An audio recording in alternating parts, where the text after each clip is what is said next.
Assalamualaikum guys, welcome back to my channel MS Chandra dengan Bubu Syari di sini.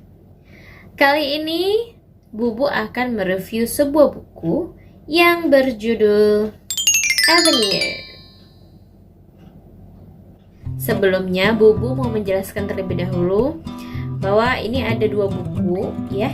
Satu judulnya adalah Avenir, yang satu lagi judulnya The Warrior of Dreams. Kebetulan dua-duanya bagian dari proyek yang sama, tapi dengan genre umur yang berbeda-beda. Jadi kalau The Avenir itu untuk remaja, The Warrior of Dreams itu untuk kelas 6 SD ke bawah. Dan kebetulan lagi salah satu dari penulis Avenir dan penulis The Warrior of Dreams itu adalah keponakan saya. Tapi di sini Bubu akan membahas buku Avenir dulu ya, karena buku Avenir ini sudah selesai Bubu baca. Sebelum kita masuk kepada review buku Avenir, Bubu mau menjelaskan terlebih dahulu apa itu literasi. Nah, literasi dalam Kamus Besar Bahasa Indonesia diartikan sebagai kemampuan menulis dan membaca, kemampuan individu dalam mengolah informasi dan pengetahuan kecakapan hidup. Jadi kata literasi seringkali digabung dalam bentuk kata lain untuk menunjukkan kemampuan dalam bidang tertentu. Bubu nemu beberapa fakta dan data mengenai literasi di Indonesia, khususnya di tahun 2020 selama masa pandemi. Dari liputan6.com, Indonesia adalah negara besar dengan jumlah penduduk terbesar keempat di dunia. Namun potensi demografi dan geografi tidak menjadikan Indonesia negara yang kaya.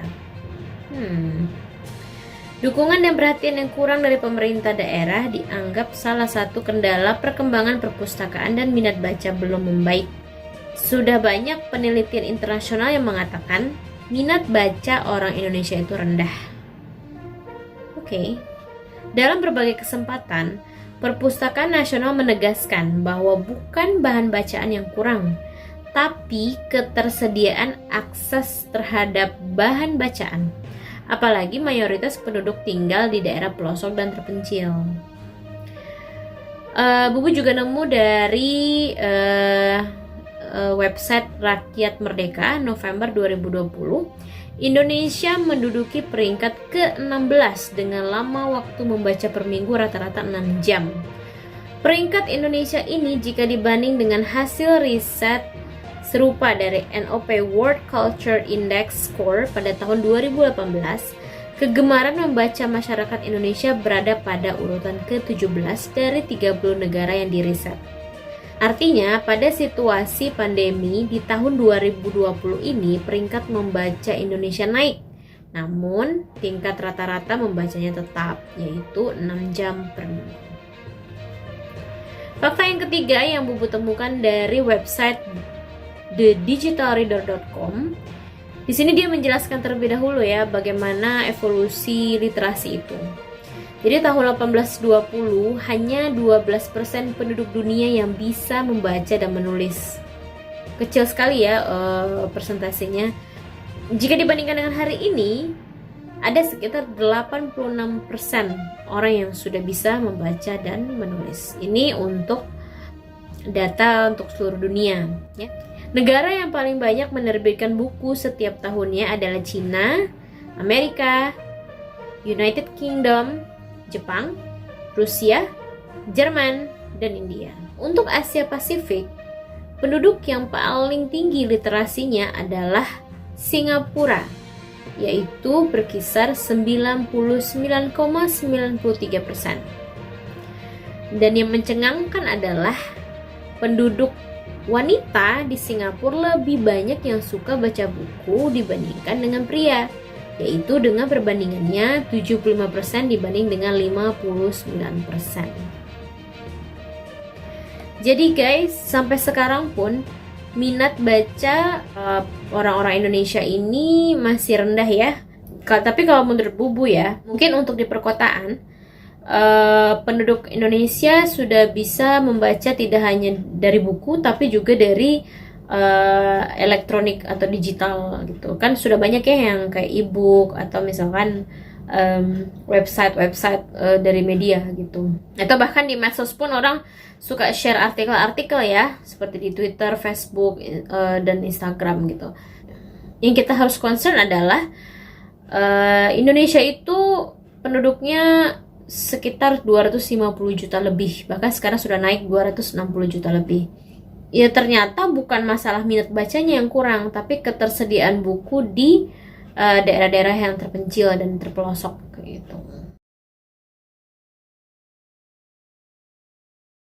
Baiklah, kita masuk kepada review buku Avenir. Bubu akan ulas buku Avenir secara keseluruhan ya. Dan nanti bakal ada kategori-kategori kayak the best story atau the favorite one dari Bubu. Jadi ditonton sampai selesai ya. Buku Avenir ini berisikan kumpulan cerita pendek dari beberapa anak remaja yang berimajinasi tentang gambaran masa depan.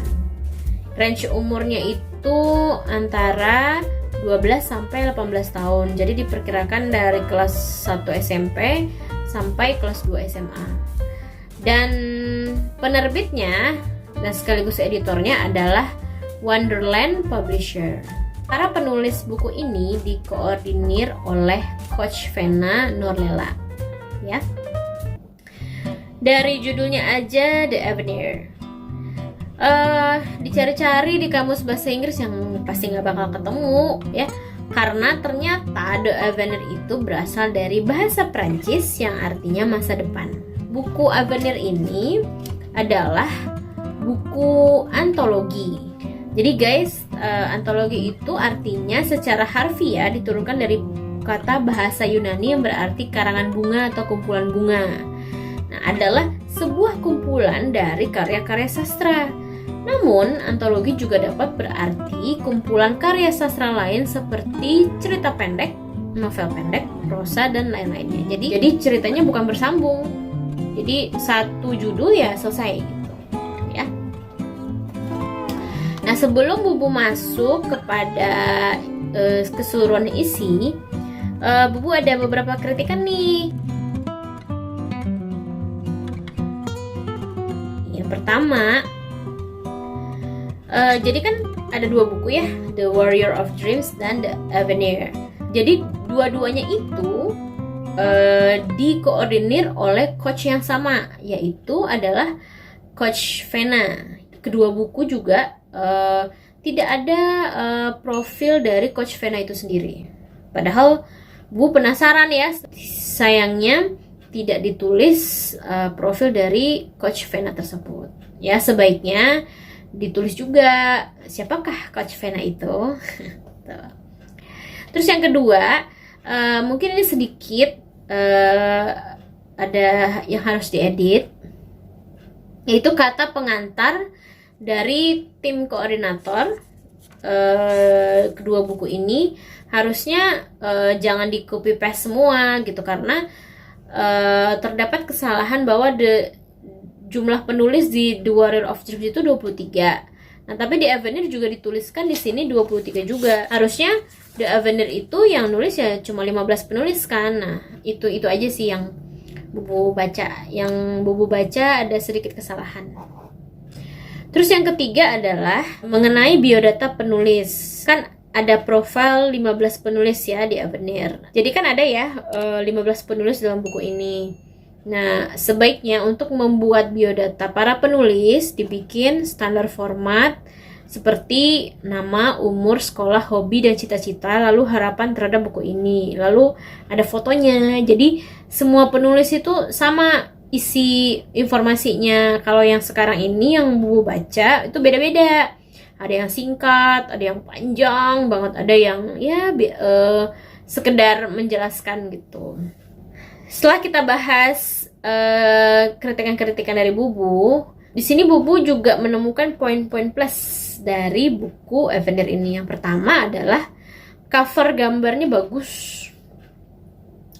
sesuai dengan imajinasi isi dari tulisan-tulisan yang ada di Avenir ini. Jadi terkesan tidak anak-anak tapi juga terkesan tidak terlalu dewasa gitu.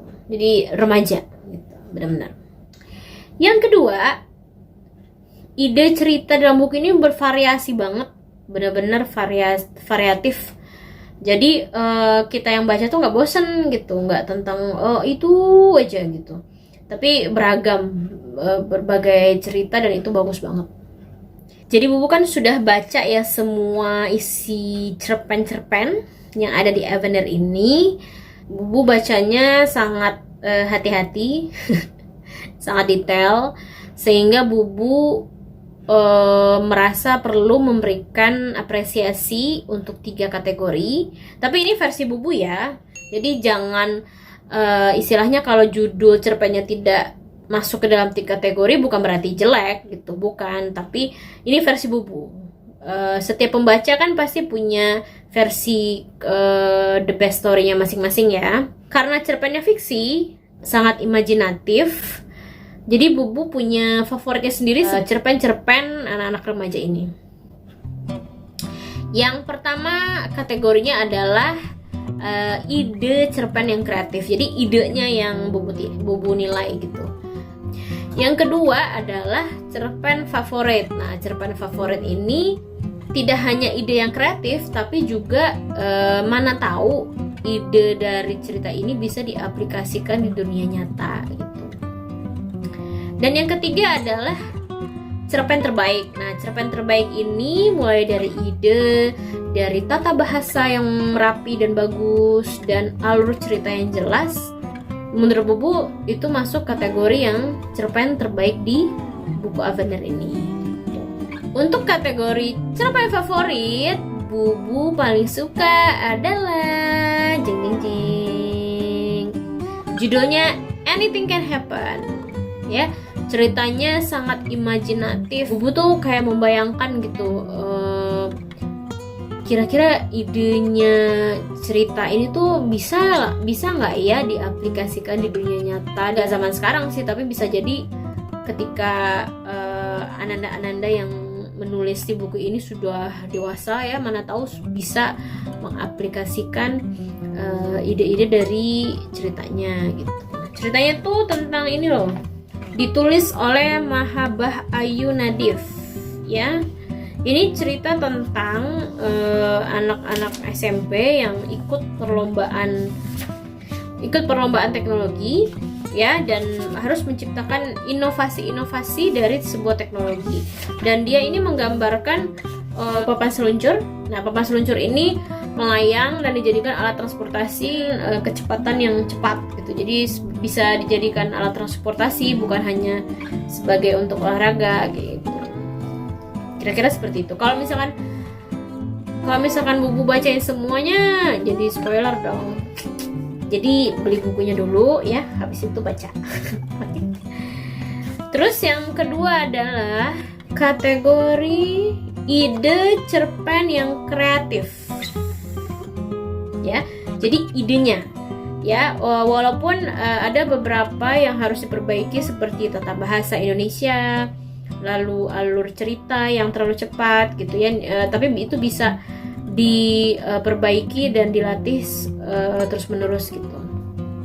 Nah, idenya ini tuh Bubu ngebayangin tuh kayak nonton film Hollywood action gitu loh.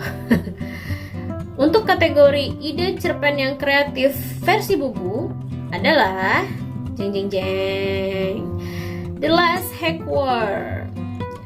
The Last Hack War ini ditulis oleh Muhammad Aga Rahman Firdaus. Jadi ceritanya itu tentang para hackernya itu jadi penjahat gitu. Nah, ini terjadi di tahun 2055 kalau nggak salah ya. Jadi ada tim yang mau membasmi para hacker ini. Nah, pokoknya kalau mau tahu cerita kelanjutannya dibeli dulu bukunya ya, terus dibaca pasti ya. Oke, lanjut. Yang terakhir adalah kategori cerpen terbaik versi Bubu adalah Mutiara untuk Kansa. Wow, Mutiara untuk Kansa. Mutiara untuk Kansa ini ditulis oleh Alia Zakia Zahra ya. Jadi ketika Bubu baca ya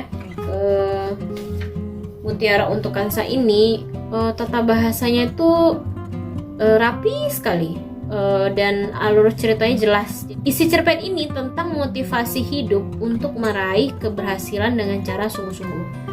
Di sini ceritanya tentang motivasi seorang anak yang mau berhasil, yang dia itu sebenarnya dari keluarga yang kurang mampu gitu, tapi dia punya tekad yang kuat untuk berhasil. Nah, kenapa Bubu masukin ini ke dalam kategori cerpen terbaik versi Bubu?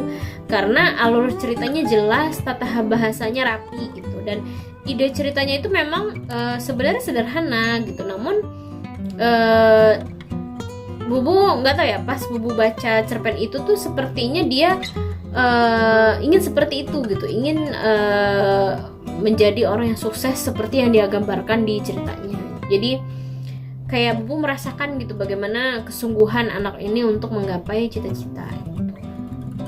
13 judul cerpen lainnya itu bagus-bagus loh, dan sangat bervariasi, mulai dari filmmaker, mulai dari tentang bagaimana hubungan orang tua dan anak, bagaimana ada yang penyakit mental dan segala macam, sangat bervariasi. Dan itu bagus-bagus semua, tapi pasti ada yang menjadi favorit versi pembaca masing-masing ya. Good job untuk semuanya ya. Buku Avenir menurut Bubu ya, itu hadir bukan hanya untuk menunjukkan bakat-bakat anak-anak loh ya, tapi juga bagian dari kegiatan yang menyenangkan dalam literasi gitu, dan ditumbuhkan sejak dini. Kenapa? Karena menurut Bubu ya, untuk menulis sebuah cerita, apa itu fiksi ataupun non fiksi, itu tidaklah mudah. Dan ini bagus banget untuk pengembangan literasi sejak dini. Ya walaupun bukan Bubu yang tepat untuk menyuarakan minat baca ini, tapi ya pesan ini harus Bubu sampaikan gitu ya. Oke baik, mungkin itu saja yang bisa Bubu sampaikan mengenai buku Avenir ini ya. Kalau ada salah kata ataupun yang mungkin ada yang sedikit tersinggung dengan omongan Bubu, mohon dimaafkan. Niat Bubu di sini baik, karena Bubu sebagai pembaca ya, sebagai orang awam yang bahkan Bubu pun belum pernah menulis dan menghasilkan sebuah karya seperti buku ini. Tapi sebagai pembaca pastinya Bubu punya harapan-harapan yang baik di kemudian hari untuk para penulis, khususnya yang buat remaja ya dan anak-anak gitu. Dan jika ada yang menurut kalian guys, Bubu tuh versi Bubu tuh salah tuh, kayaknya yang gini-gini atau segala macam, atau kurang setuju dengan kategori-kategori versi Bubu tadi yang Bubu sebutkan, bisa di komen. Dan kalian suka yang mana dari semua judul cerpen yang ada di buku Avenir ini? Oke? Terima kasih sudah menonton vlog MS Chandra di episode kali ini. Mudah-mudahan bermanfaat dan bisa meningkatkan minat baca kita, khususnya ibu-ibu muda yang milenial, harusnya nggak kalah ya dari anak-anak dan remaja yang sekarang gitu. Sampai jumpa di vlog berikutnya. Assalamualaikum warahmatullahi wabarakatuh.